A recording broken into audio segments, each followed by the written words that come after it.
একদম টিয়ারবার দেশ কিংবা প্রোভাইড যে যেখান থেকে দেখছেন সবাইকে হোম কেয়ার প্রপার্টিসের পক্ষ থেকে আন্তরিক অভিনন্দনের শুভেচ্ছা। আমরা আজকে আছি চানপাড়া মেডিকেল রোড, ঢাকা উত্তর সিটি 45 নম্বর ওয়ার্ড, 45 নম্বর ওয়ার্ড, উত্তরখান।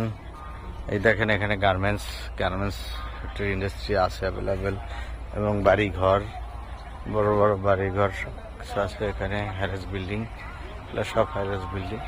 এখান থেকে সামান্য একটু আগাইলে এটা হলো মেডিকেল রোড। মেডিকেল দিয়ে হেলাল মার্কেট খুব কাছে, উত্তরখান থানা হয়ে ওখান থেকে মাজার হয়ে আজমপুর, অথবা হেলাল মার্কেট দিয়ে একদম এয়ারপোর্ট থেকে খুবই কাছাকাছি। এখান থেকে এয়ারপোর্ট দিয়ে হাজি ক্যাম্প হয়ে মাত্র 40 মিনিটের দূরত্ব এয়ারপোর্ট থেকে। ঢাকা শাহজালাল ইন্টারন্যাশনাল এয়ারপোর্টের কাছাকাছি এই জমিটা। এখানে 5 কাঠা যে গাড়ি রাখা